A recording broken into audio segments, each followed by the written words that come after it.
Hello, Marvel fans. Are you one of those people who was devastated when Mjolnir was shattered by Hela? Well, I am surprised as you are. But did you know, Marvel fans, that it played out very differently in the Marvel comics? When Hela catches Mjolnir and using her dark powers, she enchanted Thor's hammer, then wielded it against Thor himself. Well, people picture Thor with his hammer Mjolnir at his side all the time. And Thor's ability to wield Mjolnir is the truest indicator of his worthiness as a hero. However, despite being enchanted by Odin the Allfather, even Mjolnir isn't indestructible. In all of Marvel lore, there are some beings who have shattered Mjolnir. Now, let's take a quick look back at every time Mjolnir has been shattered. Wait, before we continue, please subscribe to this channel. And if you like this video, please do smash the like button. And don't forget to hit the notification icon to remind you of my new videos. So, everyone, let's rock! Number 1, the Destroyer. The very first time Mjolnir shattered, it was by one of the only beings actually capable of breaking it. He is the Destroyer. It was in Journey into Mystery number 118 on 1952. Featured the debut of the enchanted armor called the Destroyer. In an attempt to hide a previous scheme involving Norn stones from Odin, Loki lured an adventurer into the temple housing of the Destroyer so that he could give it life. When Thor arrived, he was too late to stop the transfer and ended up becoming the singular target of the Destroyer's rampage. With its powerful might, the armor unleashed a beam that split Mjolnir into two. Yes, right along the hammerhead.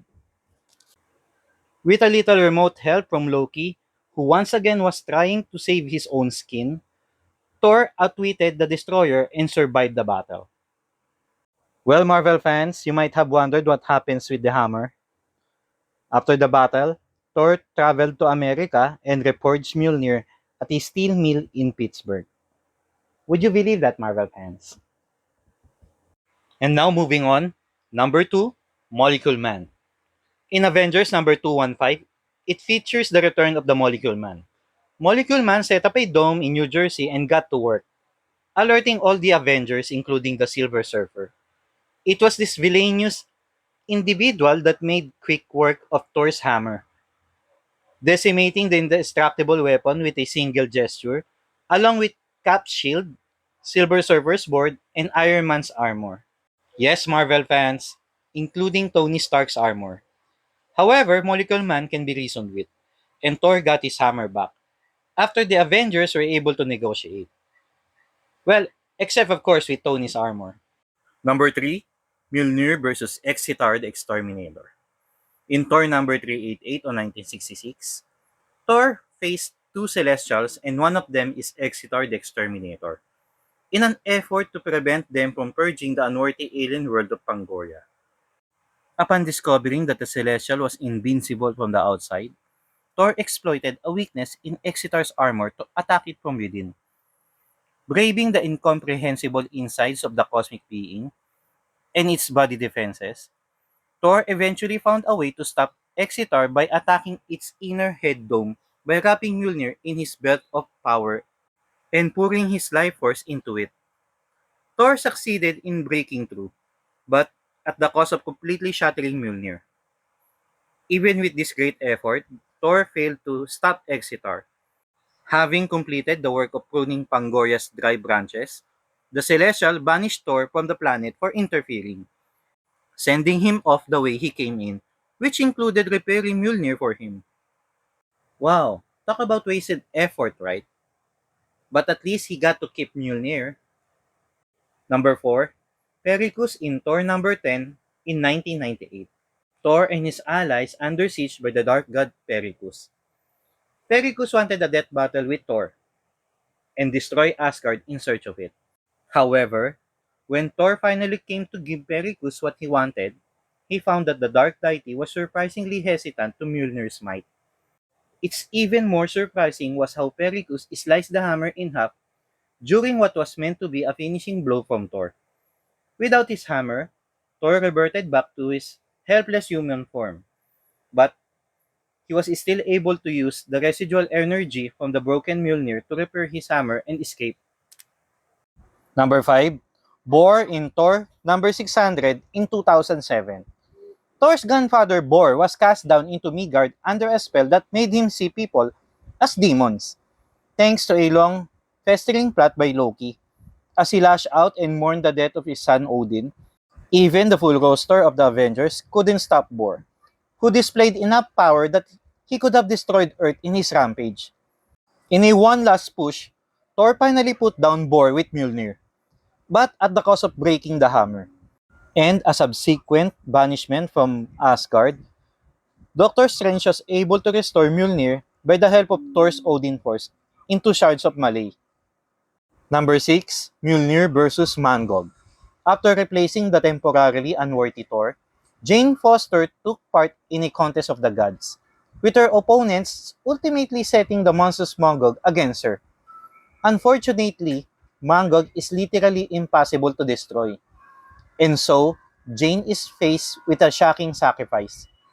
In Mighty Thor number 705, Jane wraps Mjolnir in Mangog's chains and uses the hammer to hurl him into the sun. Tragically, the hammer explodes after successfully trapping Mangog where he can't hurt anyone.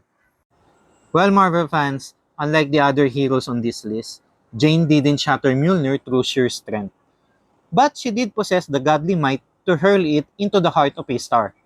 Well, Marvel fans, Mjolnir did return in a new form shockingly fused with Mangog's soul as the new god of hammer. And I really thought Odin is only joking when he said, "Are you Thor, the god of hammer?" Well, let's move on, Marvel fans. Number 7, Loki. With a tense sibling relationship to rival any other, Loki and Thor have long had their issues made crystal clear in the MCU as well as the comics. Loki has been envious of Thor and has consequently always wanted whatever Thor had, including Mjolnir. It's this jealousy that inspired the events of Thor Volume 2, number 80, knowing that he could never hold the true Mjolnir due to its worthiness enchantment. Loki steals the mold used to make the weapon and forges his own version, as well as creating others for many of his dark allies. Determined, he rounds up Herm the Giant, Ulik the Troll, and Fenris the Wolf Beast to battle Thor. As it tends to go when it comes to Loki, things get out of hand, and Loki's friends kill Amora the Enchantress, which causes Thor to barrel into the antagonist with weapons blazing. When they crash into each other, their weapons create an explosion that destroys Mjolnir as well as the surrounding area. Loki is a god in the truest sense and so far more powerful than a mortal, but tends to work through trickery and subterfuge rather than outright might. Number 8, Silver Surfer. In Marvel Zombies number 2, a virus infects the world including its superhero denizens, turning people into zombies. Taking advantage of Earth's crisis, Galactus sends the Silver Surfer to announce that he would consume their planet next. Instead of taking the threat seriously, all the superpowered zombies can think of is killing the Silver Surfer for his brains. At first, the Silver Surfer is able to be unaffected by the Undead Brigade thanks to his power cosmic. However, the zombified Thor has other ideas. Thor strikes Silver Surfer as hard as possible, and the blow disintegrates the hammer while also felling Galactus' Herald. Well, Silver Surfer only deserves partial credit for beating Mjolnir here, since Zombie Thor actually swung the hammer. Number 9, Mjolnir versus... Wait, the All-Father Thor? Okay, let me explain, Marvel fans. While Thor deserves partial credit for destroying Mjolnir in many of the above cases, wielding it with his maximum strength against unbreakable enemies, he has also shattered Mjolnir all by himself. In Thor number 23, after the hammer bonds with the creature Mangog, Thor understands that he must destroy Mjolnir in order to defeat the newly crowned God of Hammers.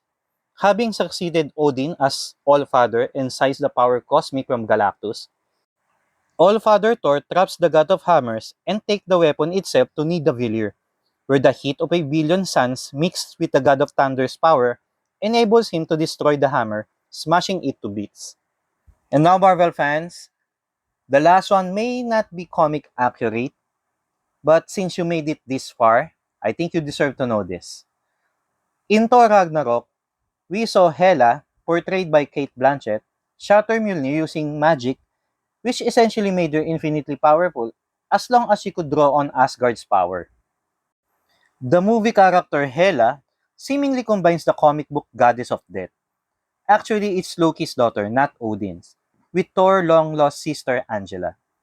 This may suggest that in the comics, Angela is capable of drawing on enough power to shatter Mjolnir, having boasted in the past that she knows she could beat Thor in a one-on-one battle. Well, we'll never know, right? And so, Marvel fans, while Thor's hammer may have been destroyed many times than fans would guess, it's always by a staggeringly powerful villain, whether they be fellow god, impassive celestial, or the unholy Mangog. Of course, Mjolnir is only willing to be wielded by the greatest warrior in the galaxy.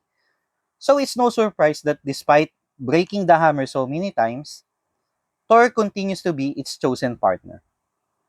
And so there you have it, Marvel fans. This is every time Mjolnir got shattered. I would like to thank you, and since you made it this far, just another second of your time. You see that subscribe button below this video? Yes, that's it. Please do hit it if you like this video and if you want me to make more of this. Also, please hit the notification icon to remind you of my videos. Thank you again, and before I go, whoever subscribed to this video, if he is worthy, shall receive the power of Thor. Thank you, Marvel fans. Bye-bye.